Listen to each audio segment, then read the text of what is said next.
ब्रह्मा का पिता है, कौन विष्णु की मां, शंकर का दादा कौन है, हमको दे बता। ये जानने के लिए कृपया सुनिए। जगत गुरु तत्वदर्शी संत रामपाल जी महाराज के अमृत वचन सर्व पवित्र धर्मों के पवित्र शास्त्रों के आधार पर।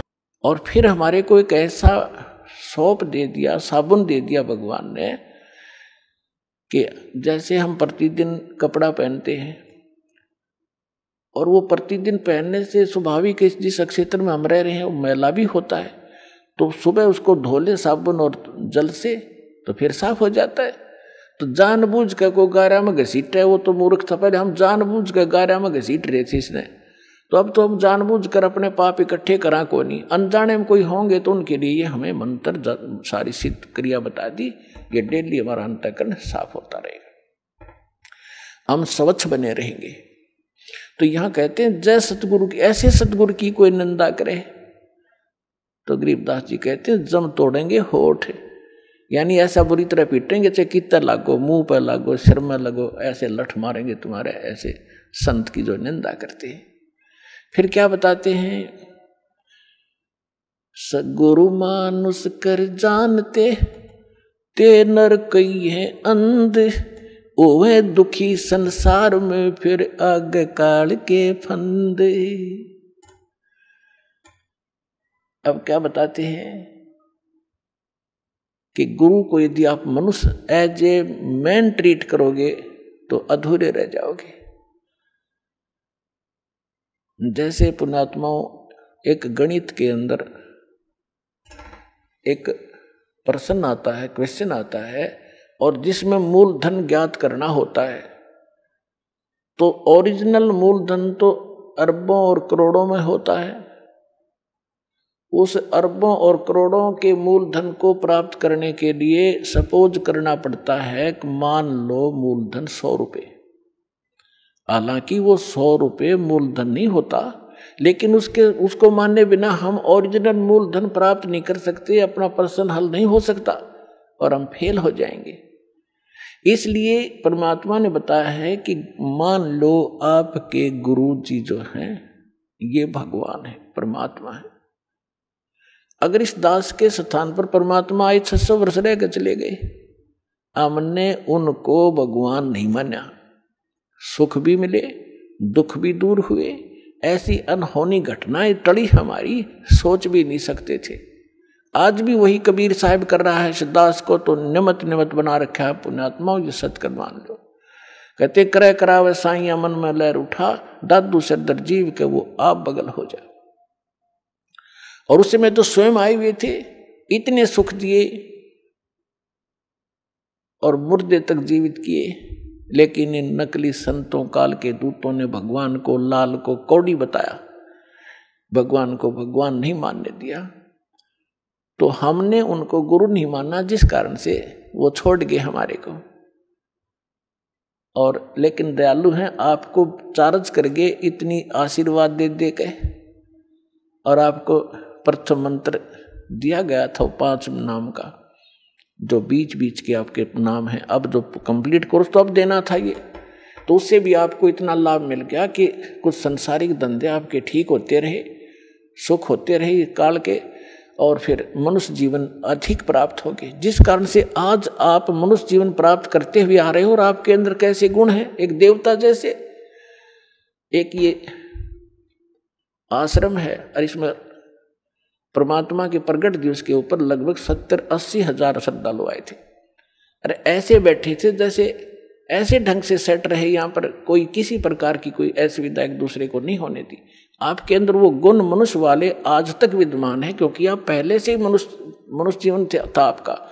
और अब भी अगर इस समय पर भी आपको ये सतमार्ग ना मिलता तो आपकी बैटरी अब डिस्चार्ज हो जाती, फाइनल था आपका जीवन, आगे पशु योनि में जाते। तो अब दयालु ने फिर आकर चार्जर लगा दिया, और अब भी चूक गए तो फिर असंग जन्म ठिकाना नहीं आपका, ये सत्कर मान लियो। असंग जन्म जाकर मुश्किल से फिर कभी इसी समय में ये दाव आपका फिर लगेगा। अब मान लीजिए मूलधन 100 रुपये, अब 100 रुपये मूलधन माना और प्रश्न हल हो गया, ओरिजिनल मूलधन मिल गया जो लाखों और करोड़ों में था। तो इस दास को आपने गुरु, ये समझ लीजिए कि इस दास के स्थान पर परमात्मा होते कबीर साहब, जिसके लिए आप भटक रहे हो, जिसके लिए राजाओं ने राज त्याग दिया और उल्टे सुल्टे खड़े होकर के भगवान पाने के लिए तपस्याएं की, और वो यहाँ बैठे होते तो आप कैसा व्यवहार करते? मैं बताता हूँ कैसे करते हैं। एक तो झूठ नहीं बोलते क्योंकि अंतर्यामी है, ये सारा जानते हैं। तो झूठ कौन बोलेगा? जो मर्यादा तोड़ रहा होगा, जो भगवान से डरने वाला ना होगा, जो ये नहीं समझ रहा होगा कि सामने भगवान, गुरु नहीं भगवान खड़े हों, तो मैं उनसे क्या प्रश्न उत्तर करूं? तो वो सच झूठ नहीं बोलेगा। कोई गलती हुई है तो वो कहेगा जी गलती होगी, मैंने बीड़ी पी ली या कोई देव पूज लिया या कोई अन्य गलती होगी, तो उसका समाधान दिया दाता ने कि आपका कनेक्शन कट गया, इसको पुनः सुचारू करवाइए, शुद्धिकरण मंत्र की करा ले और फिर से शुरू हो जा, आगे गलती ना करना।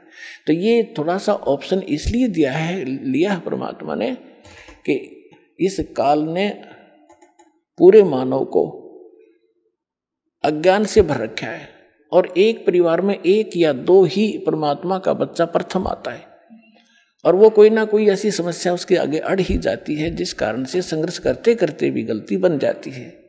तो फिर उसके लिए बताया जाता दोबारा उपदेश ले और आगे भगवान को याद करके और मर्यादाएं खंड नहीं करना, नहीं तो भक्ति नहीं चलेगी।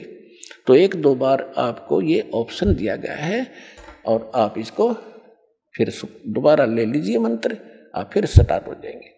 जैसे किसी का मंत्र खंड हो जाता है, दूर देश में बैठा है और उसका पर जहाँ फोन आता है, प्रार्थना होती है, तो उसका मंत्र खंड भी होता है, तो भक्ति बंद नहीं करनी चाहिए उसने, क्योंकि उसने नोइंगली नहीं कर रखी। तो फिर उसका जो डिपॉजिट होगी भक्ति वो सुचारू कर दी जाएगी, वो उस ओरिजिनल अकाउंट में आपकी आ जाएगी। जैसे बैंक में कई बार पैसे डाल दिए जाते हैं, कोई नंबर अकाउंट का गलत हो जाता है, बाकी एड्रेस सही है, तो फिर जाकर उसको शुद्ध करा लिया जाता है और मूल अकाउंट में आ जाता है फिर वो। तो ऐसे आप कई, एक भगत कह रहा था जी, मेरे को ना किसी ने बारात में गया हुआ था और कैंपा कोला में बियर डाल दी, मेरा नाम खंड हो गया। उसके घर वाले कह रहे थे जो फिर शराब पीने लग गया। फिर वो आया, जब उससे पूछा भाई ऐसी गलती क्यों करी, कहने लगा जी मेरे साथ ऐसे ऐसे धोखा हो गया। फिर मैंने सोचा टूटता गया पी ले छक्के कोई बात हुई है मूर्ख आदमी। अब जैसे किसी के पैर पर गलती से कोई पत्थर गिर गया और उंगली का चोट लाएगी तो सारे टांग ने तोड़ ले, फिर तक टूटता गई है थोड़ी सी, है बिना अकल की बात तुम्हारी। तो उसको ऐसा नहीं करना चाहिए। वो खंड आपने किया नहीं, किसी कारण से हो गया तो वो खंड भी नहीं होता ऐसे। अगर किसी ने आपके साथ धोखा किया है तो आपका नाम खंडित नहीं हुआ। फिर भी शंका बनी है तो सुचारू करवा लीजिए, वो कोई दिक्कत नहीं। और भक्ति नहीं छोड़नी चाहिए, वो करती रहनी चाहिए। किसी भी कारण से खंडित हो भी गया है, साधना करते रहिए, लेकिन इस उद्देश्य से कि फिर माफी मांगूंगा या घर बैठ कर करते रहे तो बिल्कुल कभी अकाउंट आपका नहीं जुड़ेगा, सदा के लिए खत्म हो जाएगा। इसलिए ऑप्शन दिया गया कि दोबारा आके सुचारू करवा लीजिए और दीक्षा अपनी फिर से चालू कराइए कनेक्शन। तो परमात्मा ने बताया है कि गुरु मानुष कर जानते ते नर कहिए अंध, महादुखी संसार में फिर आ गए यम के फंद। अब गुरु जी के सामने कैसे व्यवहार करें, कोई अभिमान शब्द नहीं मुख से निकले। जिन बातों से गुरु दुख पावे उन बातों को दूर भगावे। जिन बातों, गुरु किन बातों से दुख पाओगा? आप कोई गलती कर रहे होगे या कोई मर्यादा भंग करते हो, हमारे अनुकूल नहीं चल रहे हो, तो गुरु जी दुखी होते हैं। इसलिए उन बातों को तुरंत त्याग देना चाहिए जिससे गुरु दुख हो। गुरु दुखी तो भगवान दुखी, और भगवान दुखी होगा तो काहे के भगतम। तो यहाँ कहते हैं गुरु मानुष कर जानते ते नर कहिए अंध, होवे दुखी संसार में फिर आगे काल के फंद।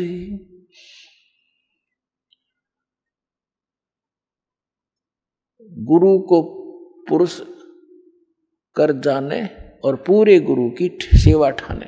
तो जो प्रसंग चल रहा है कि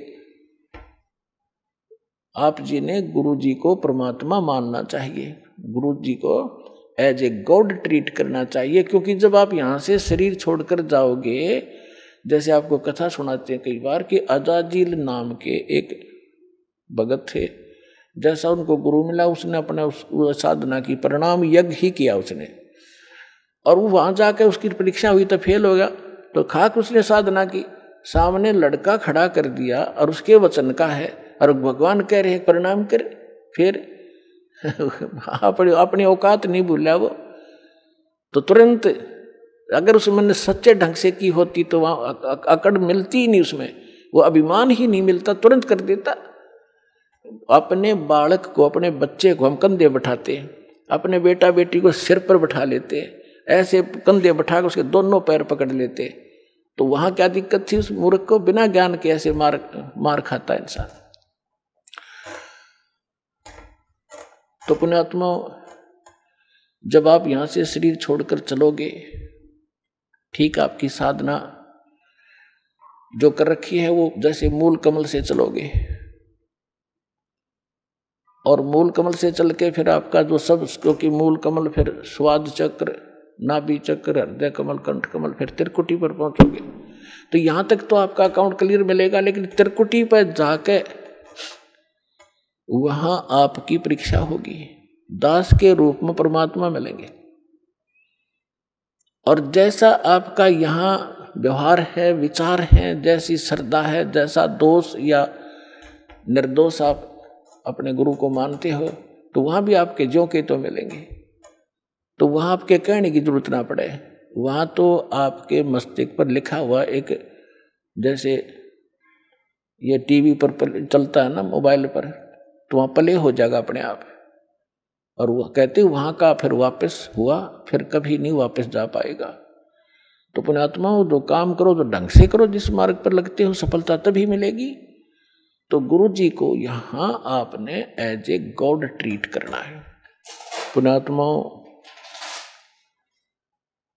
जब तक हम परम संत और परमेश्वर की शरण में नहीं आते हैं, तब तक हम केवल अपना प्रारब्ध ही भोग रहे होते हैं, किस्मत में लिखा ही पा रहे होते हैं। और जब परमेश्वर से कनेक्शन हो जाता है तो हमारे को एक पावर प्राप्त हो जाती है। जैसे हम पहले हाथ से चक्की पीसती थी हमारी माताएं, तो 1 घंटे में वो मुश्किल से 2 किलो आटा पीस पाती थी, और आजकल इलेक्ट्रिक चक्की होगी, 1 घंटे में 1 क्विंटल और बगैर किसी परिश्रम के वो पीस के रख देती है। तो पुण्यात्माओं, अभी तक हमें कनेक्शन पावर का मिला नहीं था, और जिन पावर को हमसे कनेक्शन हम ले रहे थे वो डिम लाइट थी, वो कोई काम नहीं कर पावा थी। तो अब ये परमात्मा की पावर से जो काम होंगे, कनेक्शन ठीक रखना। दास बार बार आपको कहता, बालक हो, और जैसे ही कनेक्शन जिन बिजली ले रखी है उनको पता है कनेक्शन कटा और कटा, फिर तो पंखे ना चलें, ना कोई ट्यूबवेल चले, सब असुविधा हो जाएंगी। तो परमात्मा भी कहते हैं, जब लग हंसा हमरी आना, और काल लगे नहीं तेरा बाना। तो पुण्यात्मा, परमात्मा का वचन है कि इस समय में पूरा विश्व परमात्मा को पहचानेगा, इसलिए आपको शिक्षा दी है, ऐसे उपकरण बनवाए हैं। एक एक भक्त अपना रो रो कर कथा सुना रहा है कि हम कितने दुखी थे। ये दुख तो आपके एक फ्री में निवारण होंगे जो आपको भारी पड़ रहे थे, और जो मूल कष्ट आपका जन्म और मृत्यु का असंग जन्म हो गए यहाँ भटकता है, वो दुख दूर होगा इस दास के परमात्मा के इस ज्ञान से और इस समाधान से।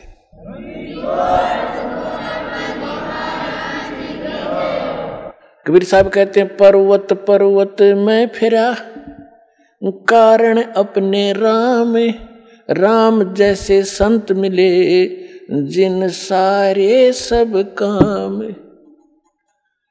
आज प्रसंग चल रहा है कि सतगुरु मात पिता मिल जाएंगे, 184 माही, सतगुरु सेवा और बंदगी बाई फेर मिलन की नाही।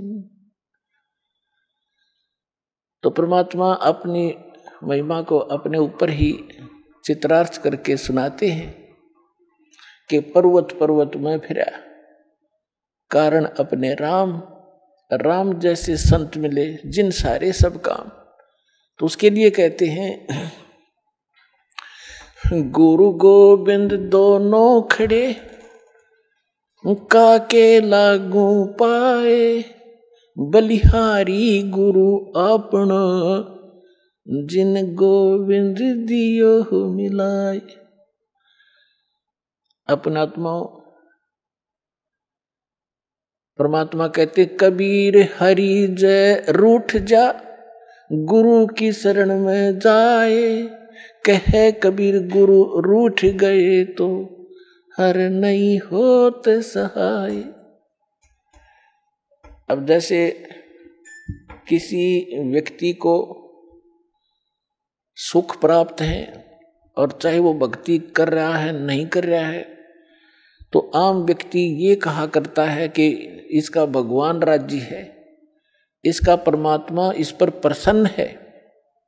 और जिनके ऊपर दुख पे दुख आ रहे होते हैं तो वो अपने आप ही कहा करता है कि हमारा राम रूठ गया, हमारा भगवान रुष्ट हो चुका है, हमारा भगवान रुष्ट है, इसलिए हमें दुख हो रहे। तो यहाँ कबीर साहब कहते हैं कबीर हरि जय रूठ जा, गुरु की शरण में जावे, कहे कबीर गुरु रूठ गे तो हर ना होत सहाय। गुरु गोविंद दोनों खड़े, किसके लागू पाए, बलिहारी गुरु अपना, जिन गोविंद दियो मिलाए। अब जैसे किसी कोई, जैसे उदाहरणार्थ कोई जंगल में खेतों में मजदूरी कर रहा है या कार्य कोई कर रहा है, एक मटका पानी का भर के रख लिया, जब तक वो जल उपलब्ध है उस घड़े में उसको कोई प्रॉब्लम नहीं, जो कहीं से उठा भर के लाया है। और जब वो जल समाप्त हो जाता है तो वो असुविधा हुई, उसको प्यासा मर रहा है, तो उसका क्या तरीका है कि फिर से जाइए उस हैंडपंप या कुएं पर और फिर से वो जल प्राप्त कीजिए, और फिर सुविधा होगी, फिर जान बची। इसी प्रकार जब तक आपके पूर्व जन्म का संचित पुण्यों का घड़ा भरा है, आपका राम राज्य है, आपका भगवान प्रसन्न है, आपको कोई आपत्ति नहीं है। और जिस समय आपके पुण्य समाप्त हो गए तो समझो आपका राम रुष्ट गया, रुष्ट हो गया। अब पुण्य क्षीण हुए तो दुख हुए, दुख हुए तो राम रुष्ट गया, रुष्ट हुआ। तो क्या बताते हैं, कबीर हरि जय रूठ जा, गुरु की शरण में जावे, कहे कबीर गुरु रूठ गए तो हर ना करे सहाय। अब जैसे आपके पुण्य समाप्त हुए, जैसे जल खत्म हुआ मटके का घड़े का, तो हैंडपंप के पास जाइए और उसकी सेवा कीजिए, भक्ति कीजिए, साधना कीजिए, उसको चलाइए और घड़ा भर लीजिए। अब परमात्मा ये उदाहरण देना चाहते हैं कि एक हैंडपंप तो गुरु और वांछित वस्तु जल गॉड, एक मटके में जल रखा हो और हैंडपंप हो।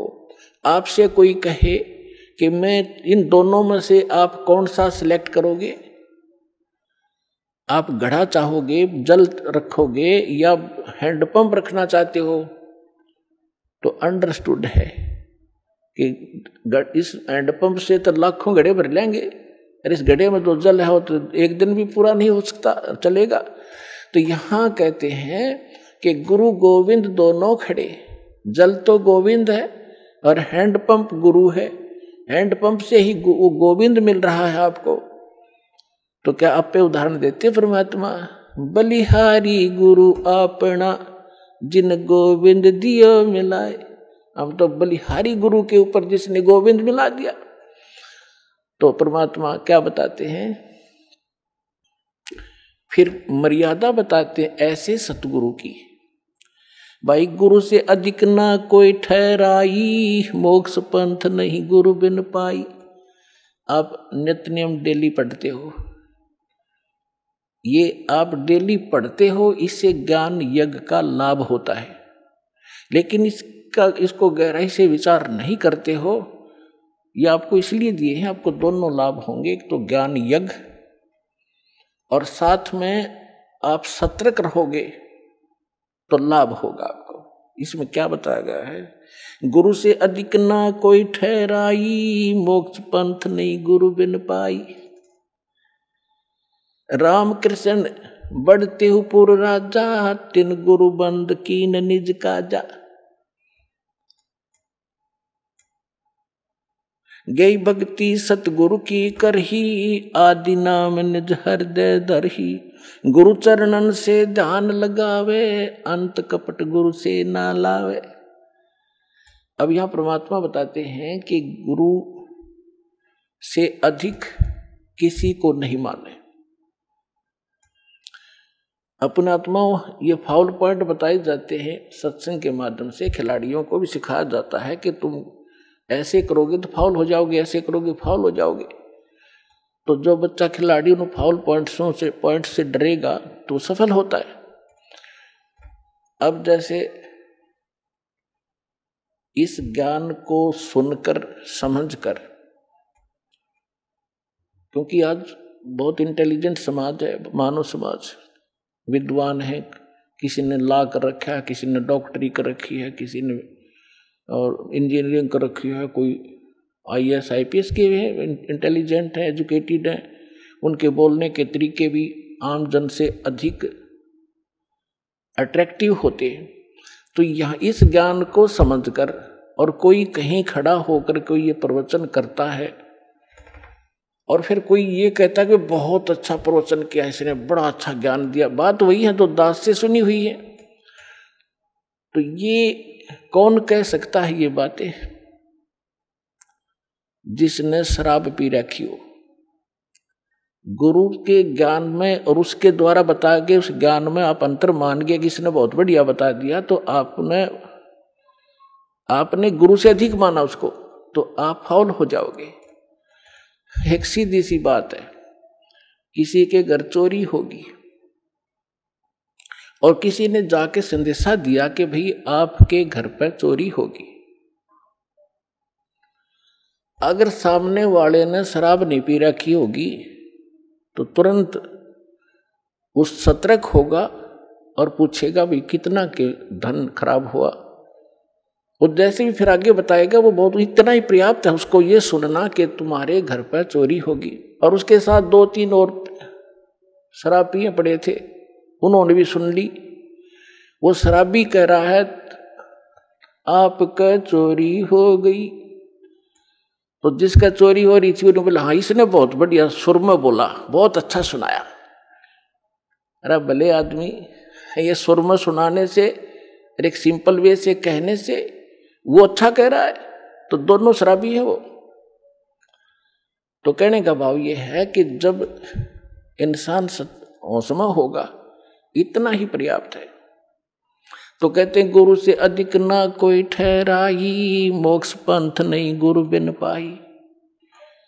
तो इस प्रकार की बहुत सी बातें हैं। कहते हैं गुरु को तजय बजय जो आना, तापसुआ को फोकट ज्ञाना। आज तक हम यही मार खाते रहे। उदाहरण के तौर पर आपको बहुत बार बताया है, एक कमाल नाम का लड़का था जो परमेश्वर कबीर जी ने मुर्दा जिंदा किया था। 10-12 वर्ष की आयु थी उनकी, फिर अपने साथ रखा। और परमात्मा तो प्रवचन करते हैं, ज्ञान देते हैं सामूहिक रूप से। उस बच्चे ने भी, वो 20-22 वर्ष का हो गया, उसने वो परमात्मा के सुना हुआ ज्ञान सुन लिया और फिर आप सुनाने लग गया। तो हम मार खाते से आए। तो वो जो श्रद्धालु थे भगत परमात्मा के, वो ज्यादातर उस युवा लड़के की युवा आवाज से प्रभावित होकर उससे अट्रैक्ट हो गए। गुरुदेव को पता चला, बहुत से भगत कहने लगे वो तो परमात्मा थे, जानते थे, कि जी कमाल तो बहुत बढ़िया सत्संग सुनावे है, आपसे भी अच्छी तरह समझाता है, तो यही फेल हो गए वो। गुरु को तजे बजे जो आना, तापसुआ को फोकट ज्ञाना। परमात्मा ने बहुत बार कहा उसको, कमाल को, कि भाई अधिकारी के बिना कोई काम सफल नहीं हुआ करता बेटा, आप अपना कर्म बनाओ और इस हमारे बाग को खराब मत कर। लेकिन बहुत से श्रद्धालु हो गए थे, परमात्मा से रुष्ट होकर वह निकम्मी आत्मा की तो दूर जाकर आश्रम बना लिया। और जो उससे प्रभावित थे वो भक्त नकली, वो भी उसके साथ वहीं जाने लग गए, अलग से डेरा आश्रम बना लिया, वहां सत्संग करने लग गया। अब जब तक परमात्मा से प्राप्त उस ज्ञान से, आशीर्वाद से, नाम से उनकी बैटरी चार्ज हुई थी, तब तक तो उनके खूब पुण्य रहे, खूब सुख हो रहे थे। जाते थे वहां कमाल के पास तो उनको कोई महसूस नहीं हो रहा था कि हमने गलती कर दी। फिर 2-4 वर्ष के बाद उनकी लगी बिरान मट्टी होने, वो वहां जोगे भी नहीं रहे गुरु जी के पास, वो क्लियर हो रहे थे, उसके साथ चले गए। और सब अब अपनी अन्य पूजाएं फिर करने लगे, क्योंकि जो लाभ हो रहा था वो बंद हुआ और वो बैटरी चार्ज थी डिस्चार्ज होगी। अब उसने देखा कि भी संगत तो कम होगी, आना यहाँ पर मेरे पास। उसने एक ड्रामा रचा कि अभी कबीर साहब का प्रगट दिवस मनाएंगे और हम भंडारा करेंगे, सभी आना गांव नगर के। और कहा सब दूध लेके आना, कल खीर बनाएंगे। अब वो सोचा भाई बाबा जी का आदेश है, पहले भगवान से थोड़े बहुत डरते भी थे, तो कहने लगे ठीक है। तो सब ने क्या सोचा कि जल्दी उठ कर वहाँ दूध डालाएंगे संत जी के भंडारे में। तो उन्होंने सोचा, सब के मन में दोष आ गया कि थोड़ा वो दूध होता, जेठ के महीने में अपनवासी प्रगट दिवस मनाया जाता है, दूध पहले ही कम हो जाता उसमें। तो उन्होंने सोचा कि मैं आधा दूध, थोड़ा सा दूध और पानी डालकर डालाऊंगा देरे में, कौन देखा है।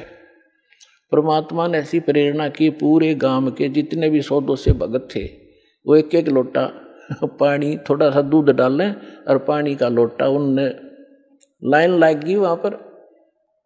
और उन्हें कहा जी कहाँ डालना है, उन्हें ड्राम रख दिया और ड्राम भर दिया अंधेरे में पानी का, थोड़ा थोड़ा सफ़ेद।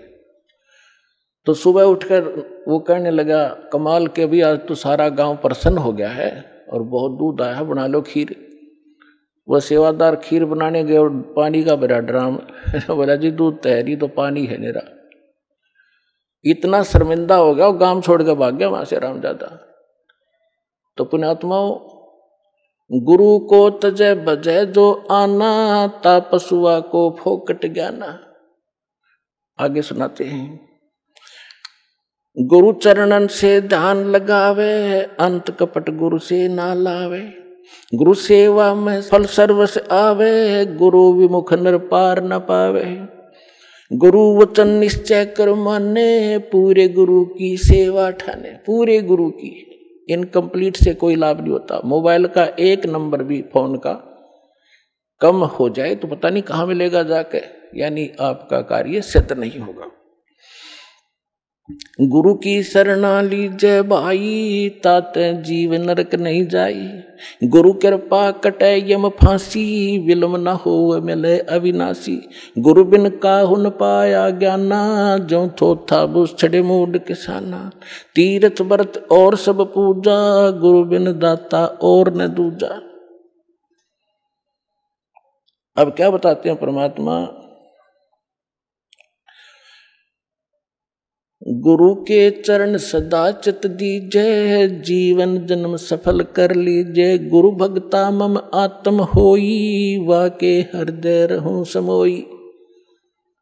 अब जो गुरु का भक्त है वो मेरी आत्मा है, यानी गुरु के प्रति जैसी श्रद्धा आपकी है, परमात्मा आपका जो निरीक्षण करता रहता है कि ऐसी ही मेरे साथ व्यवहार करेगा ये।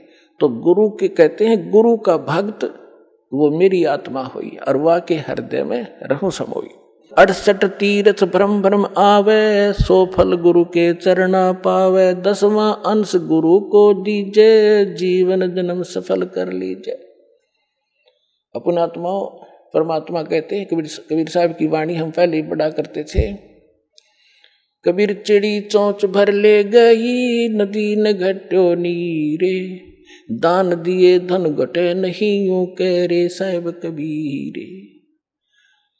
अब यहाँ आप, क्योंकि आपको अपना वो अक्षेत्र मिला है जो उपजाऊ जमीन है, इसमें जितना बोओगे 1000 गुना आपको तुरंत वापस मिलेगा।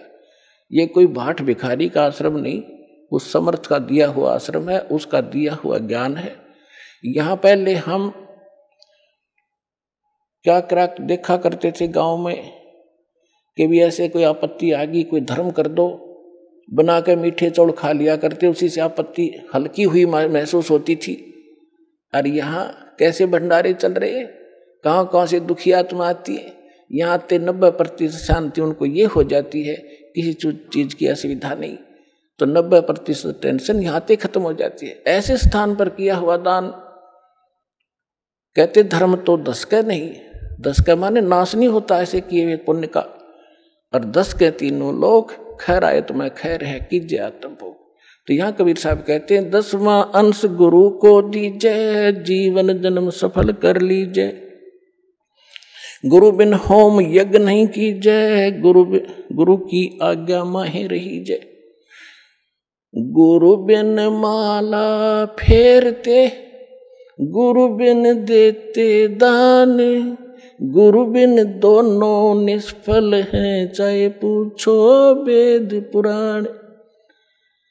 अपनात्मा हम भक्ति अध्यात्म मार्ग से अपरिचित होने के कारण भटक रहे थे। हम पुण्यदान भी करते थे पर प्रतिफल नहीं मिल रहा था। अब गुरु के बिना किया हुआ दान कभी सफल नहीं होगा, ये भगवान का आदेश है। आपको अब गुरु मिले हैं, विश्व में गुरु नहीं, ठीक है, वैसे तो जैसा कर्म करोगे यहाँ का भी दान फल मिलेगा। जैसे किसी ने भंडारे कर दिए, कोई कबूतर को, पक्षियों को दाने डाल दिए, कहीं कंबल बांट दिए, कोई गौशाला धर्मशाला बनवा दी। अब दोनों बात कहते हैं परमात्मा के गुरु के बिना किया हुआ दान आपको कोई लाभ नहीं देगा। फिर ये भी कहते हैं पावेगा अपना किया रे, भोगेगा अपना किया रे, जैसा करेगा वैसा मिले भीगा। अब जैसे कोई सेठ साहूकार बना हुआ है, उन्होंने भंडारे कर दिए, कंबल बांट दिए, बहुत से अनाथों को भोजन खिला दिए, तो फिर क्या होगा? गुरु मिला नहीं, मिले तो नकली मिले, तो अगले जन्म में वो ऐसा किया हुआ उसको मिलेगा, क्योंकि फिर वो क्या बनेगा? कुत्ते की योनि में जाएगा, और कुत्ता बनेगा अच्छे कोई ऑफिसर के, किसी सेठ के घर पे, वो किया हुआ मिलेगा उसको। अब उसका ड्राइवर तो होगा मनुष्य, और वो कुत्ता बैठेगा कार में पिछली सीट पे, माल्य गाड़ी पे, और मालिक मनुष्य चला रहा होगा और कुत्ता बैठा पिछली सीट पर, झांकी में खिड़की में देख रहा है ना ठाठ से। और अलग से कमरा होगा, उसमें एसी लगा होगा, महीने में 2-3 बार वेटरनरी सर्जन उसको चेक करने के लिए आता। अब उस मूर्ख ने जो दान किया था वो दे तो दिया भगवान ने, पर मिला कुत्ते की योनि में, और आगे क्या बनेगा? फिर सूर बनेगा, फिर क्या सुविधा पाएगा? तो यहां परमात्मा कहते हैं गुरु बिन माला फेरते, गुरु बिन देते दान, गुरु बिन दोनों निष्फल है, चाहे पूछो वेद पुराण। अब गुरु जी के माध्यम से किया हुआ दान, और गुरु मिल गया तो दान के फिर सारा कुछ ही होगा, वहां तो मोक्ष भी मिलेगा, मंत्र भी मिलेंगे, या तो पार हो जाएगा। पार नहीं हुआ तो मनुष्य जीवन मिलेगा उसको, और मनुष्य जीवन मिलेगा तो परमात्मा भटक ही रहा है, फिर ढूंढेगा आपका। लेकिन प्रार्थना आपसे की जाती है कि इस जन्म को आगे मत बढ़ाना, इसको फाइनल कर दो। कोट जन्म तन भर मत होगे, कुछ ना हाथ लगा रे, कुकर सुकर खरबा बोरे, कौआ हंस बुगारे। कोटि जन्म तू राजा की, ना मिटी न मन की आशा, भिक्षुक होकर दर दर घूमिया, ये मिला ना निर्गुण रासा। अब ये साधना ना मिलने से आप ऐसे भटक रहे हो। सुखदेव ने 84 भुगती बना पजावे खरवो, तेरी क्या बुनियाद पराणी तू पेंडा पंथ पकड़वो। सुखदेव जैसे ऋषि इन साधनाओं को करके और फिर 83 लाख योनियों में गधे की योनि को प्राप्त हुए। आपकी क्या बुनियाद है पुण्यात्माओं, आप इस मार्ग को ग्रहण करो जो अब आपको परमात्मा द्वारा दिया गया। गुरु बिन होम यज्ञ नहीं की जय, गुरु की आज्ञा माहे रही जय। गुरु सुर तुरु सुर धैनु समाना, पावे चरण मुक्ति परवाना।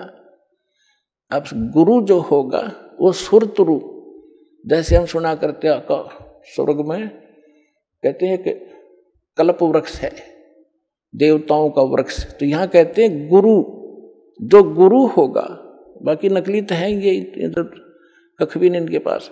गुरु सुर तुरु यानी देवताओं का वृक्ष, और सुर धेनु जिसको काम धेनु कहते थे, देवताओं की गाय, यानी जो मांगे जब दे दे, उसी समय दूध दे दे तो सब मनोकामना पूर्ण करे। तो कहते हैं गुरु सुर तुरु सुर धेनु समाना, पावे चरण मुक्ति परवाना। तन मन धन अर्प गुरु सेवे, हो गलतान उपदेश ही लेवे। सतगुरु की गति हृदय धारे, और सकल बकवाद निवारे। गुरु जी की गति यानी जो मार्गदर्शन करते हैं, जो स्थिति वो बताते हैं भगवान की, उसी को फाइनल करे। किसी अपनी तरफ से जो भरा हुआ गंध है पहले का उसने छोड़ दे, अब वो अग्रम अग्रम इस मार्ग में नहीं चलेगी, आपको बाधा कर देगी। गुरु के सम्मुख वचन ना कहे, सो से श्रेणी ज्ञानी सुख ले। अब आपको बहुत बार सुनाते हैं, जब रामानंद जी से परमात्मा मिले और उसके चेलों की उन्होंने बहुत सी छक्के छुड़ा दिए थे, फिर रामानंद जी के सामने पेश किया गया तो परमात्मा ने उनसे पूछा था, आप कौन हो, आपका क्या नाम है? तो परमात्मा ने कहा था, जात हमारी जगत गुरु और परमेश्वर है पंथ, दास गरीब लिखित पढ़े मेरा नाम कबीर कंठ। फिर कहा था, हम यल खला है कुतुब गोस और पीर, गरीब दास खा लिखतनी हमारा नाम कबीर। तब रामानंद ने कहा था कि तू मोमन का पाल हुआ और तेरा जुल्ह है के गरबास, और इतनी तू बकवास कर रहा है तो तेरी माँ का पता ना कुजात, तू झूठ बकवास कर रहा है तो भगवान कहता अपने आप को।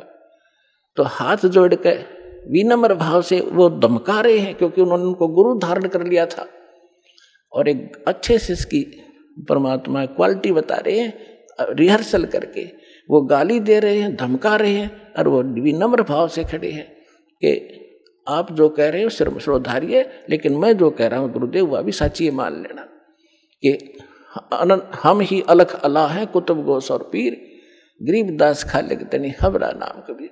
जब परमात्मा ने वहाँ उसको दिखाया, उस दिन उसको उनको दृढ़ भी हो गया कि सचमुच वास्तविकता ही है। तो यहाँ कहते हैं, गुरु के सम्मुख वचन ना कहे, सो शेष रेडी गैणी सुख ले। गुरु से शेष करे चतुराई, सेवाहीन नरक में जाई। यानी जो गुरु के साथ चतुरता दिखाता है, बकवाद गढ़ता है, क्योंकि आप चाहे कितने इंटेलिजेंट हो और कितने आपने बोलने का तरीका हो, इस दास से अधिक आप साधन नहीं हो सकते, ये विचार फाइनल कर लेना। क्योंकि जो ज्ञान आज दास को प्राप्त है, सभी नहीं, एक आधा जो नए नए आते हैं उनमें थोड़ी सी त्रुटि होती है, और दास के जो वचन हैं ये कॉमन इंजेक्शन है सबके लिए, जिसमें जो त्रुटि होगी वही असर करेगा ये, और बाकी सतर्क होंगे। तो इसलिए गुरु जी को परमात्मा के तुल्य मान के इस भक्ति जीव मार्ग को, भक्ति के सफर को तय करोगे तो बहुत आसानी से सफल हो जाओगे और आपका कल्याण होगा। बोलो सतगुरुदेव।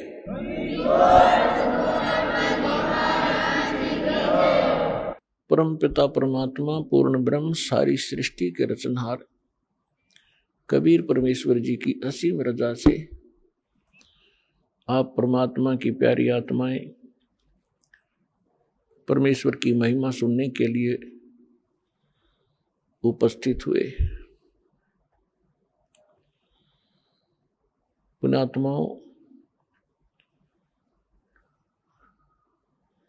परमेश्वर ने आके हमें ज्ञान कराया कि जिस लोक में आप रह रहे हो ये आपका स्थायी स्थान नहीं है। लेकिन अभी तक हमें इसका कोई विकल्प दिखाई नहीं देता। हमने अपने दादे परदादों को, अपने पूर्वजों को ऐसे ही क्रियाएं करते देखा। उनकी मृत्यु होगी, उसके बाद उनकी क्रियाक्रम कराते रहो। बस हमने इसको अंतिम इस जीवन का लक्ष्य मान लिया था। अब परमात्मा ने आके बताया है, परमेश्वर ने, कि बच्चों तुम यहां के वासी नहीं हो। आप एक ऐसे स्थान से आए हो जिसकी कसक आज भी आपके हृदय के अंदर है, और उस सुख की खोज में आप इस काल के लोक में लगे हुए हो। जैसे परमात्मा ने आके बताया है कि इस काल ने अपनी माया से, दुर्गा से, ऊपर के लोकों की, परमात्मा वाले लोकों की एक नकल करवा रखी है, झूठी, डुप्लीकेट, हूबहू। ऐसे ही सतलोक के अंदर नर नारी हैं, और उसमें बहुत ही सुख पदार्थ है, और वहां कोई दुख नहीं है। तो काल ने भी यहां ऐसी ही नकल कर दी, लेकिन हमारा जो बॉडी है प्रत्येक प्राणी का, ये 5 तत्वों से बनवा दिया, और वहां पर केवल एक तत्व से है, नूरी तत्व से। उसमें वृद्ध अवस्था नहीं है, वहां मृत्यु नहीं होती, वो अदर अमर शरीर है। अब जैसे नमक की बोरी हो, नमक का ढेर पड़ा हो या किसी बोरी में रखा हो, और एक तरफ बूरा रखी हो,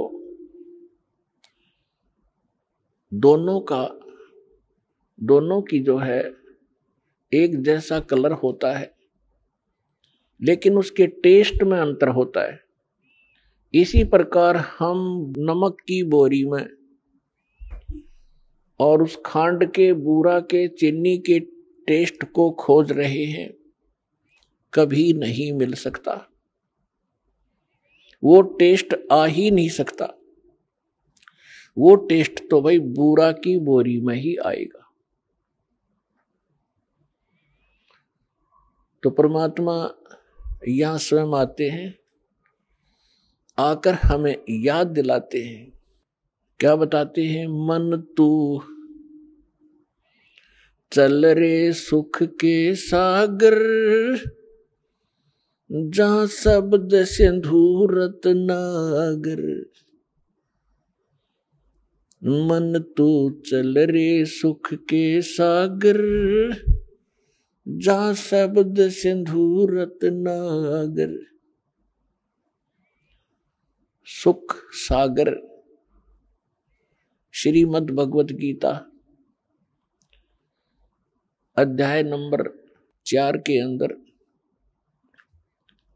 श्लोक नंबर 5 और 9 में, गीता अध्याय नंबर 2 श्लोक 12 में, गीता अध्याय नंबर 10 श्लोक 2 में गीता ज्ञान दाता अपनी सतीची बताता है कि अर्जुन, तेरे और मेरे बहुत जन्म हो चुके हैं, तू नहीं जानता, मैं जानता हूं। और फिर गीता ज्ञान दाता अपनी साधना का मंत्र बताता है, गीता अध्याय नंबर 8 के श्लोक नंबर 13 में। क्योंकि श्री कृष्ण जी के अंदर प्रवेश करके प्रेतवत ये काल बोल रहा है, 21 ब्रह्मांड का स्वामी, जो ब्रह्मा विष्णु महेश जी के पिता है, ये कह रहा है कि मुझ ब्रह्म का ओम इति एकाक्षरम ब्रह्म व्यवहारन मामनुसमरन ये परियाति तजन देहम स याति परमाम गतिम। मुझ ब्रह्म का केवल एक ओम अक्षर है, और जो इसका अंतिम शरीर छोड़ने तक यानी अंतिम श्वास तक सिमरण करता हुआ जाता है, वो ओम से मिलने वाली परम गति को प्राप्त होता है। ओम किसका मंत्र है? ब्रह्म का। ब्रह्म की साधना से क्या कौन सी गति होती है? ब्रह्म लोक प्राप्ति होती है। गीता अध्याय नंबर 8 के श्लोक नंबर 16 में स्पष्ट किया है कि ब्रह्म लोक में गए हुए प्राणी भी फिर जन्म और मृत्यु में आते हैं। तो इसे सिद्ध हुआ कि गीता ज्ञान दाता, अब जैसे हिंदू समाज के भोले श्रद्धालु इन अज्ञानी ऋषि महर्षि आचार्यों शंकराचार्यों से भ्रमित होकर मानते रहे कि श्री कृष्ण सुप्रीम पावर है और श्री कृष्ण जी गीता का ज्ञान बोल रहा है और ये अजर अमर हैं, इनके कोई जनक नहीं, इनके कोई माता पिता नहीं। ये था लोकवेद। लोकवेद का अर्थ होता है दंत कथा, सुनी सुनाई बातें जो सत्य ना हो। ये लोकवेद था। अब इनकी जीवनी से पता चला कि ब्रह्मा विष्णु महेश नासवान है, इनकी जन्म मृत्यु होती है। और श्री कृष्ण जी को कहते थे, श्री कृष्ण जी ने गीता का ज्ञान दिया। श्री कृष्ण जी को तो गीता के ज्ञान का कुछ भी पता नहीं था, उसने क्या बोला था। इनकी बात को यदि बड़ा करके चले कि श्री कृष्ण जी ने गीता का ज्ञान दिया। श्री कृष्ण इज विष्णु, श्री कृष्ण जी विष्णु हैं, विष्णु के अवतार श्री कृष्ण जी हैं और सतोगुण विष्णु। तो यहां ये खुद कहता है मेरे और तेरे बहुत जन्म हो चुके। क्या इन हमारे गुरु अंधों ने, आंखों वाले अंधों ने क्या ये नहीं पढ़ा? तो इसके विषय में परमेश्वर ने सूक्ष्म वेद में कहा है, मोती मुक्ता दर्शत नाही, ये जग है सब अंदरे, दिखत के तनैण चश्म, इनका फेरा मोतिया बिंदरे। ये दिखे थे महर्षि मंडलेश्वर संस्कृत भाषा धारावाहिक सुना कर बड़ी जनता में प्रभु पाक रहे थे, स्वामी पाक रहे थे। तो परमात्मा ने आके उसी से में कहा था कि ये संत नहीं है, ये विद्वान नहीं है, इनको अपने सिलेबस का ज्ञान नहीं है, टीचर काहे के हैं। और इसी बात का विरोध भगवान का घृणा करा दिया था और झूठ बोली इन हमारे मंडलेश्वरों ने, ब्राह्मणों ने, गुरुओं ने, काजी और मुल्लाओं ने कि ये अशिक्षित है, दुल्हा क्या जाने सदग्रंथों के गूढ़ रहस्यों को, ये पढ़ा नहीं है। आज परमात्मा ने दया बख्शी, पहले अपने बच्चों को शिक्षित किया, सदग्रंथ सिंपल भाषा में उन्हीं से अनुवाद करवा दिया। यदि ये दास अनुवाद करता, वो तो करना ही ऐसे था, लेकिन ये फिर भी टांग अड़ा देते कि रामपाल ने संस्कृत ना आती, जैसे भगवान के बारे में कहा करते ये क्या जाने वेदों और गीता के गूढ़ रहस्यों को। तो परमात्मा का काम कच्चा नहीं होता। 600 वर्ष पहले धर्मदास जब चिंतित घने हो गए थे, जब कह दिया था भाई चिंता ना करे, 600 जब कलयुग 5500 वर्ष बीत जाएगा, फिर आकर मैं सब न पार करूंगा, तेरे वंशज भी पार हो जाएंगे, पूरा विश्व पार होगा। तो उस परमात्मा ने 600 वर्ष पहले ये बताया था कि ये जितने संत हैं, मंडलेश्वर हैं, ये मुल्ला और काजी हैं, ये अपने धर्म के धर्म ग्रंथों से भी परिचित नहीं है। ये केवल अपनी सोच से दंत कथा सुना के और इनको अपनी रोजी रोटी का आधार बनाए बैठे हैं। तत्व भेद कोई ना कहे रे झूमकरा, ये पैसे ऊपर नाच सुन राई झूमकरा, कोटों मध्य कोई नहीं रे झूमकरा, अरबों में कोई गर्क सुनो राई झूमकरा। एक सरदार जी आया था गरीबदास जी के पास, उसने जब ये ज्ञान सुना तो अचंभित हुआ और कहने लगा, है भगवान, आज तक ये ज्ञान हमारे को किसी ने नहीं बताया। तब उन्होंने कहा था कि ये तत्व भेद कोई ना कहे रे झूमकरा, ये ये पैसे ऊपर नाच सुनो रे झूम कर। तो पुण्यात्मा परमात्मा ने उसी समय कहा था कि मोती मुक्ता दर्शत नाही, ये जग है सब अंदरे, दिखत के तो नैन चश्मे, इनका फेरा मोतिया बिंदरे। जिसका मोतिया बिंद हो जाए आंखों में, आंख स्वस्थ दिखाई देती है तो उसको दिखता कुछ नहीं। इसी प्रकार हमारे धर्मगुरु इस कलयुग के, जो हिंदू धर्म के और मुसलमान धर्म के वर्तमान के, ये अंधे थे, आंखों वाले अंधे। एक भाषा विशेष अवश्य जानते थे लेकिन अध्यात्म ज्ञान से अपरिचित थे। तो उन्होंने ये नहीं पढ़ा कि खुद कह रहा है कि मेरी जन्म मृत्यु होती है। वास्तव में तो श्री कृष्ण जी ने गीता का ज्ञान बोला ही नहीं, उसका तो शरीर प्रयोग किया था काल ने। अब जो प्रसंग चल रहा है उसी पर आते हैं। अब गीता ज्ञान दाता ने स्पष्ट कर दिया कि मेरे भी जन्म होते हैं, आपके भी होंगे। और फिर गीता अध्याय नंबर 8 के श्लोक नंबर 1 में अर्जुन ने प्रश्न किया कि भगवान आप कह रहे हो 7वें अध्याय के 29वें श्लोक में कि जो उस तत्ब्रह्म से परिचित हो जाता है और सारे अध्यात्म ज्ञान से परिचित है, सभी कर्मों से परिचित है, वो केवल जरा और मरण से मोक्ष प्राप्ति के लिए, छुटकारा पाने के लिए ही प्रयत्न करते हैं। अर्थात वो इस संसार के प्रत्येक इस नाशवान सुख से, नाशवान क्रियाओं से परिचित हो जाते हैं। वो फिर इस संसार की किसी वस्तु की डिमांड नहीं करते हैं। कबीर साहब भी अपनी महिमा आप बताते हैं संसार इस काल की सचीची बताते हुए कहते हैं, क्या मांगू कुछ थिर ना रहाई, और देखत नैन चला जग जाई, 1 लाख पूत 1.25 लाख नाती, उस रावण के अज दीवा न बाती। फिर परमात्मा कहते हैं, आवत संग ना कोई जात संगाती। जब तुम यहां आए तब ना पत्नी साथ आई थी, ना पुत्र पुत्री साथ आए थे। जब तुम यहां से जाओगे तब तो आपके साथ इनमें से कोई नहीं जाएगा। आवत संग ना जात संगाती, और क्या भयादर बांधे हाथी। राजाओं को संकेत कर रहे हैं। राजा लोग अपनी महिमा दिखाने के लिए अपने किले के बाहर हाथियों की लाइन लगा दिया करते थे, बांधा करते थे बाहर,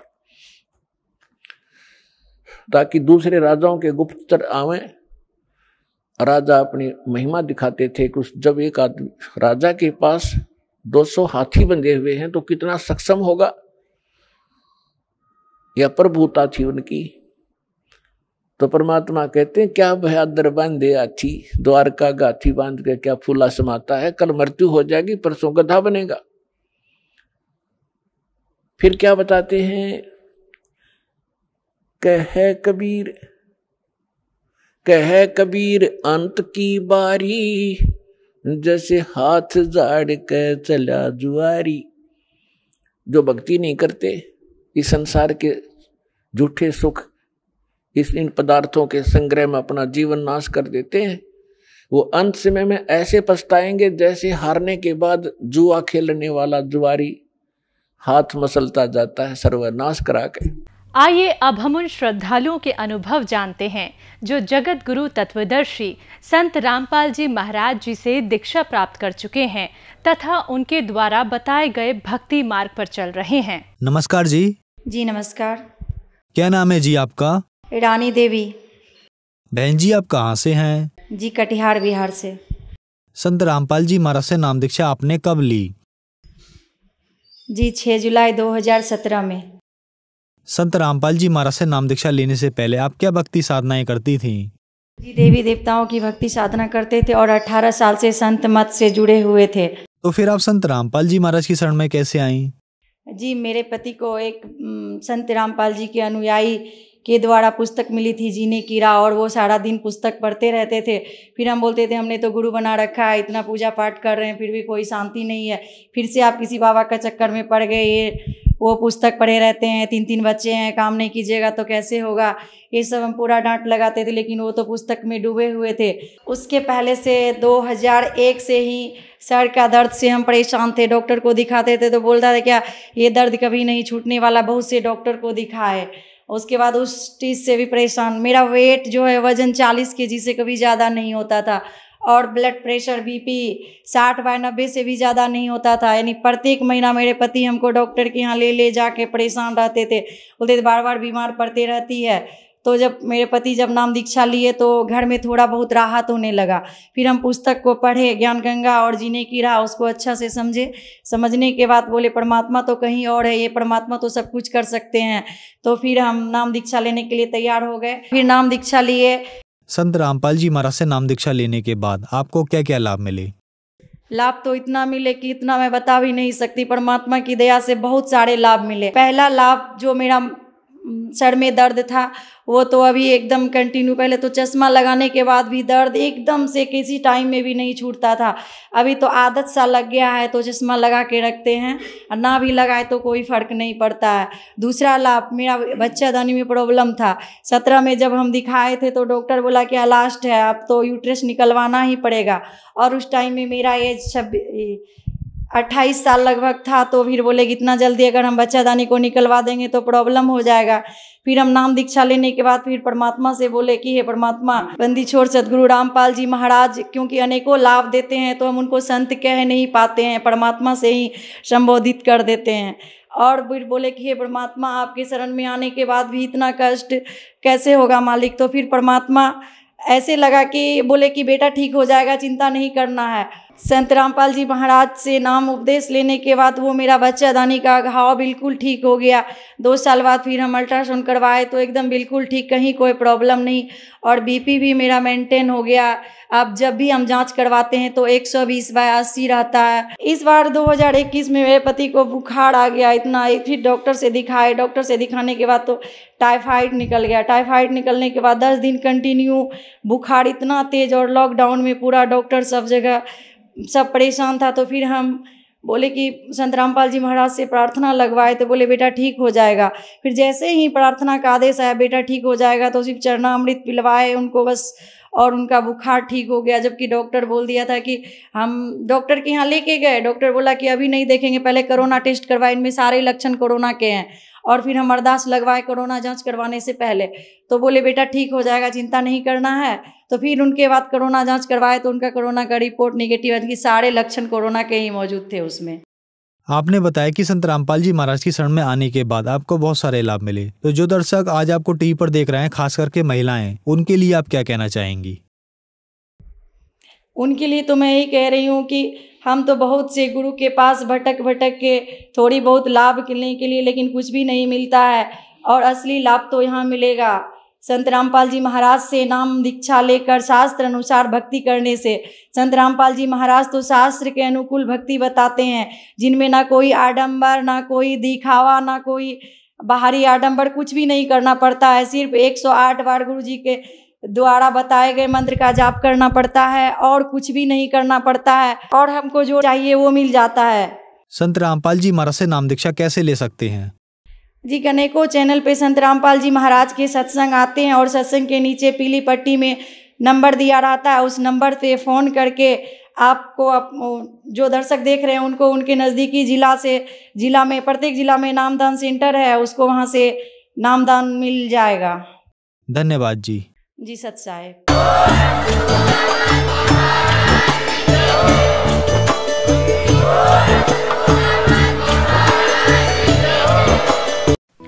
आप सुन रहे थे जगत गुरु तत्वदर्शी संत रामपाल जी महाराज के मंगल प्रवचन। अधिक जानकारी के लिए संपर्क करें।